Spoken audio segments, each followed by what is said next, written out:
Shalom semua, kita mulai lagi pendalaman Alkitab kita minggu ini, kelanjutan dari minggu lalu, masih sama dari kitab Yunus. Subtemanya lah ikan, pohon, ulat, dan angin. Lanjut aja, kita lihat bahwa kita sudah tahu dari sebelumnya bahwa ada 3 fakta ataupun 3 grup yang kita kupas tentang Yunus ini. Minggu lalu kita sudah bicara tentang ketidaktaatan Yunus, di mana Tuhan proses Yunus sesungguhnya lewat pengutusan yang Yunus terima. Kemudian Yunus terjadi pada 2 area, yaitu di laut dan di darat. Semua menunjukkan sesuatu. Sekarang kita mau melihat bagaimana Tuhan memakai 5 hal untuk mengajarkan Yunus. Kita langsung aja lihat hal ini, saudara-saudari. Ya, mari kita lihat. Oke. Pertama, Tuhan pakai angin ribut, saudara-saudari. Ya, dalam Yunus 1:4 Tuhan menurunkan angin ribut ke laut, lalu terjadilah badai besar sehingga kapal itu hampir-hampir terpukul hancur. Saudara-saudari, angin ribut ini adalah ketika Yunus sedang disuruh ke Niniwe tapi dia lari ke Tarsus, saudara-saudari. Tuhan menurunkan angin ribut sehingga Yunus akhirnya harus diturunkan ataupun dilemparkan ke laut. Kejadian yang hampir sama terjadi ketika Paulus dalam pelayaran dikirim ke Roma sebagai tahanan menghadap Kaisar, saudara-saudari. Dalam Kisah Para Rasul 27, 14-15, tetapi tidak berapa lama turunlah dari pulau itu angin badai yang disebut angin timur laut.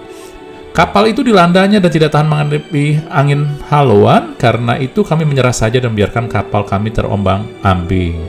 Apa yang Tuhan mau ajarkan tentang angin ribut ini, yaitu pertama, bahwa Anda ngelihat di sini mereka tidak berkuasa mengendalikan semuanya.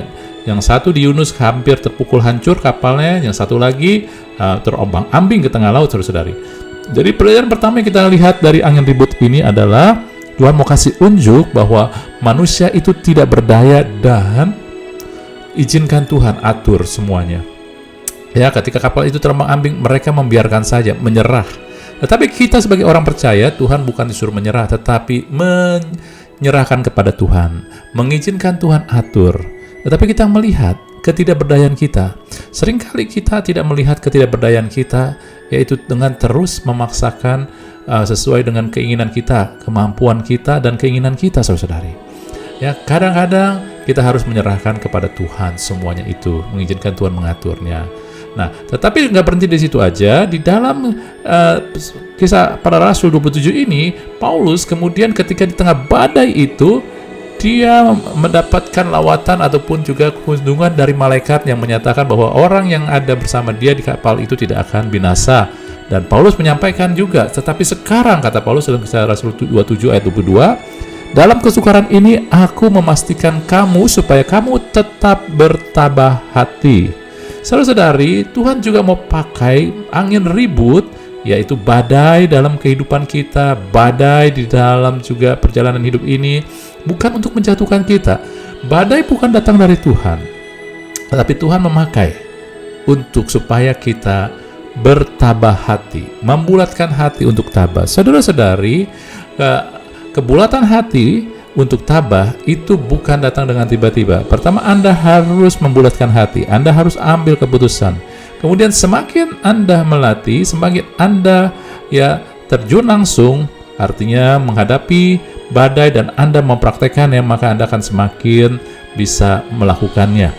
Jadi dengan inilah Tuhan mau katakan, ketika Anda menghadapi badai, belajarlah untuk tabah. Tenang. Ya, izinkan Tuhan atur. Memang kita nggak berdaya di tengah badai ini. Ya, sebagaimana Petrus juga ketika ada di badai mereka nggak berdaya, tetapi selalu ada Tuhan. Tapi apalagi yang kita mau belajar dari angin ribut ini, saudara? Di dalam kitab Yunus, bagaimana ketika angin badai datang, Yunus dilempar ke laut, ya? Anda baca dalam Yunus 1, badai tenang. Ketika Paulus juga diterpa badai dan kapal karam, lalu mereka sampai ke Malta, lalu Tuhan melakukan mujizat, begitu banyak mujizat di Malta, dan akhirnya mereka dihormati di Malta. Paulus dan khususnya dihormati di Malta. Apa maknanya? Maknanya adalah angin ribut, badai itu tidak menghancurkan, tetapi untuk menunjukkan kebesaran Tuhan. Inilah Tuhan mau ajarkan kepada kita, pola pikir yang baru yang harus kita tanam, pola cara melihat. Karena anak-anak Tuhan ketika hari-hari ini, ketika badai kehidupan datang, masalah besar datang, mereka nggak bisa kontrol, mereka nggak bisa lagi hadapin. Yang mereka lakukan adalah menyerah dan mereka depresi. Saudara, jangan lakukan itu. Tuhan mau Anda mulai lihat, kalau ada badai besar, berarti kebesaran Tuhan akan lebih lagi dinyatakan. Kebesaran Tuhan pasti lebih besar, jauh lebih besar daripada setiap badai yang terbesar sekalipun dalam hidup kita. Sehingga ketika badai besar datang, Anda percaya kebesaran Tuhan lebih besar dari segala badai yang kita hadapin. Amin. Ini yang Tuhan mau ajarkan kepada Yunus dan dengan kata lain kepada kita, saudara-saudari. Kemudian tentang kedua adalah ikan besar. Ya, ikan besar bicara apa? Ya, ketika Yunus dilemparkan ke laut, seharusnya dia binasa, tetapi Tuhan mengutus ikan besar. Ya, dan di ikan besar ini Anda bayangkan Yunus ada di dalam perut ikan. Dia nggak tahu dia ada di mana, karena dia nggak bisa mengatakan, dan dia nggak punya siapa-siapa.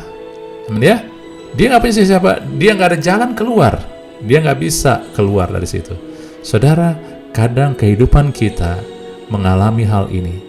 Teman nggak bisa bantu, saudara nggak bisa bantu, mereka peduli tapi mereka nggak bisa bantu, atau mungkin juga nggak ada. Lalu saudara-saudari, Anda sendiri pun nggak bisa melihat jalan keluar yang mana, seperti terisolasi. Ya, disitulah Tuhan mau tunjukkan bahwa yang kita butuhkan hanya Tuhan, yang kita miliki juga hanya Tuhan. Ya saudara, ada momen dalam hidup kita dan Tuhan juga mau ajarkan, bukan datang dari Tuhan, tetapi Tuhan tahu itu akan terjadi di muka bumi ini, yaitu di mana orang-orang peduli sama kita tapi mereka juga nggak bisa tolong. Ataupun juga kadang mereka nggak ada, mereka nggak ngerti apa yang terjadi sama kita, dan mereka nggak tahu juga apa yang kita alamin, kita hadapin.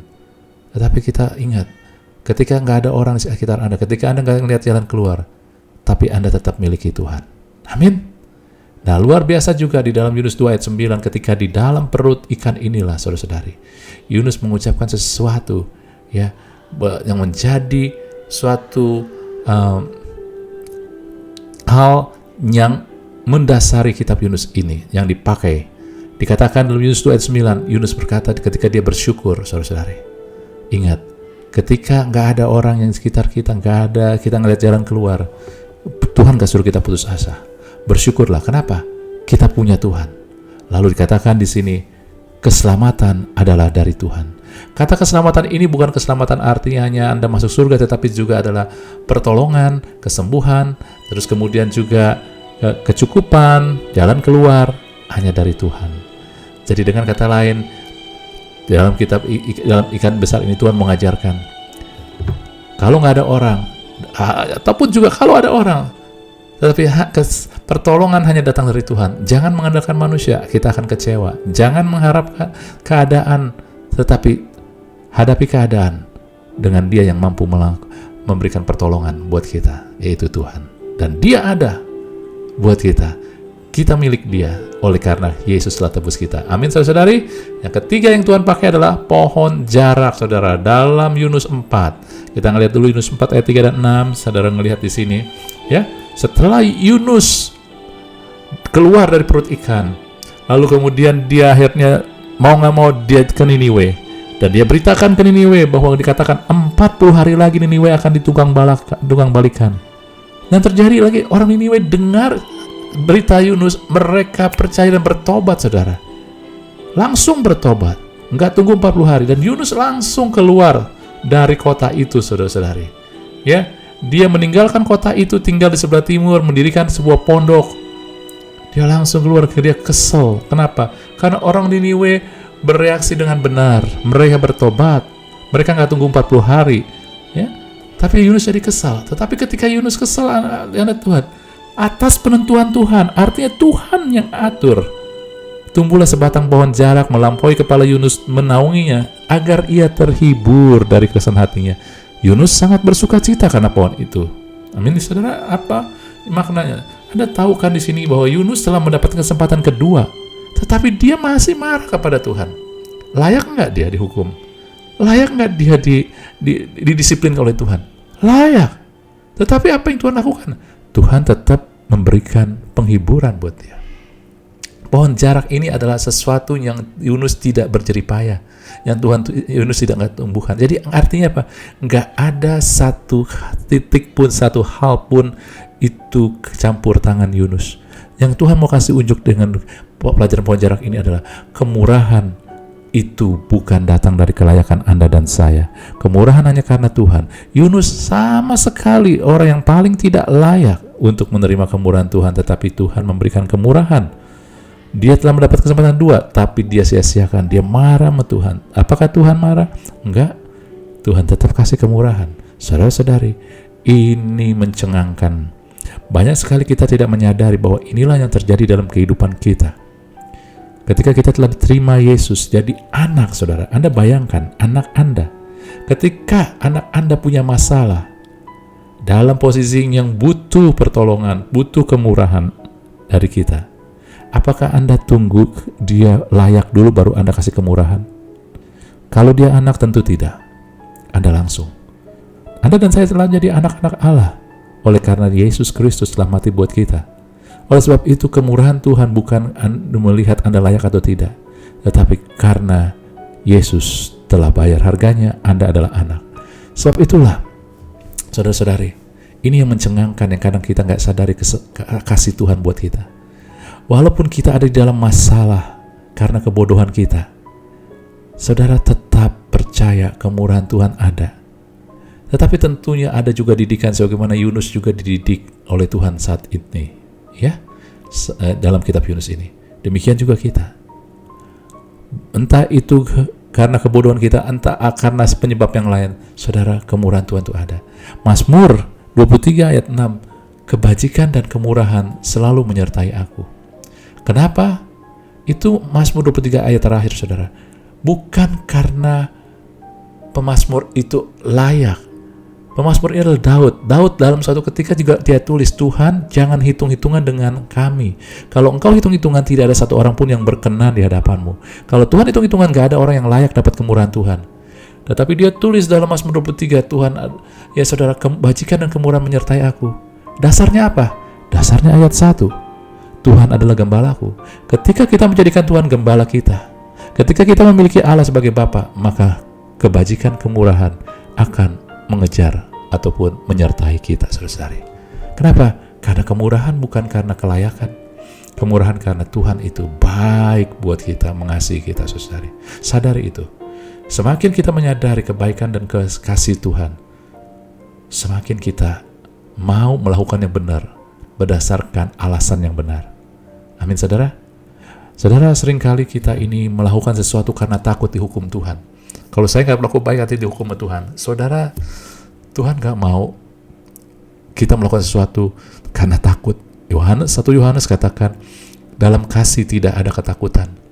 Kalau Anda merasa dikasihi, Anda mengerti kasih Tuhan, Anda nggak usah takut dihukum. Tetapi ketika Anda menyadari kasih Tuhan, sama aja. Ketika seorang anak menyadari betapa bapaknya ataupun orang tua sangat mengasihi dia, maka dari hatinya sendiri akan tergerak untuk memberi yang terbaik. Ini yang Tuhan inginkan.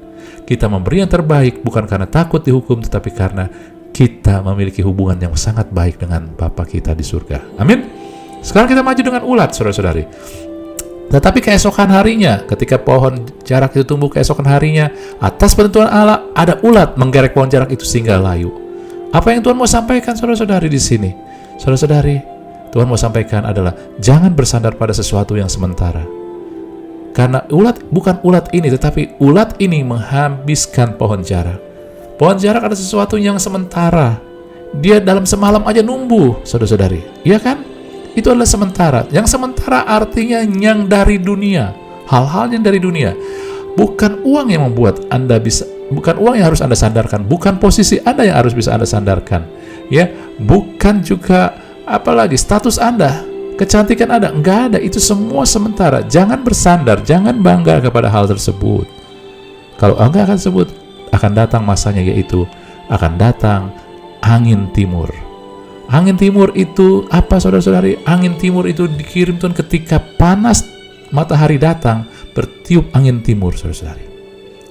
Sehingga Yunus dikatakan dalam terjemahan bahasa Indonesia sehari-hari hampir pingsan karena panasnya membakar kepalanya. Wah, saudara, pernah nggak Anda merasa kepala Anda udah nggak kuat lagi? Bukan karena sakit kepala, tetapi karena nggak kuat menghadapi tekanan masalah. Hasilnya Anda putus asa, pingin mati seperti Yunus. Saudara-saudari, ini yang terjadi. Kenapa? Karena Yunus, ya saudara-saudari, dia meletakkan sesuatu pada yang sementara. Dalam Yunus 4 ayat 10 tadi, kalau kita lihat tadi pohon jarak adalah sesuatu yang Yunus tidak lakukan sesuatu. Tetapi di dalam Yunus 4 ayat 10 juga yang ditekankan di sini adalah, ya, tumbuh dalam satu malam, binasa satu malam. Artinya apa? Temporary, sementara, hal yang dari dunia. Saudara-saudari, karena angin timur ini berbicara tentang ketika kita hanya melihat yang datang dari dunia, maka akhirnya akan mendatangkan keputusasaan. Ketika kita hanya memperhatikan tentang penampilan, keuangan, finansial, nama besar, status, ataupun juga pengakuan manusia, akhirnya kita akan datang masa di mana kita akan putus asa, saudara. Kenapa? Nggak akan memuaskan. Ketika kita mulai fokus kepada yang sementara daripada fokus pada yang kekal, saudara-saudari, kita akan mengalami masalah keputusasaan. Oleh sebab itulah, saudara, ada orang yang juga, ya, ketika dia memperhatikan sementara, dia direndahkan, misalkan direndahkan oleh saudaranya, pasangannya, iparnya, siapapun juga, anaknya. Waduh, dia setengah mati, tertekan, panas hati. Kenapa? Karena dia memperhatikan yang sementara ini. Saudara, tahu nggak Anda, yang kekal adalah di surga, bukan nanti, tetapi sekarang pun Anda sudah di warga surgawi. Lihatlah, sekarang kalau karena Anda warga surgawi, Anda itu dihormati. Anda tahu nggak bahwa malaikat-malaikat surga itu dengerin Anda, dihargai. Orang lain mungkin gak hargai Anda di dunia ini. It's okay, jangan panas hati, jangan marah. Karena Anda warga kerajaan surga, di surga. Anda perhatikan di surga. Di surga saya dihormati, saya disayang, saya diinginin. Di dunia mungkin orang gak inginin Anda dibuang, dijauhi. Gak masalah. Kalau Anda pikirin itu terus, Anda akan putus asa. Anda akan ingin mati aja, gak ada yang sayang saya, gak ada yang peduli saya, gak ada yang respect sama saya. Biar aja. Ya. Tapi di surga, Anda perhatikan hal-hal yang datang dari surga yang kekal itu. Anda berharga, Anda mulia, Anda dikasihi Tuhan.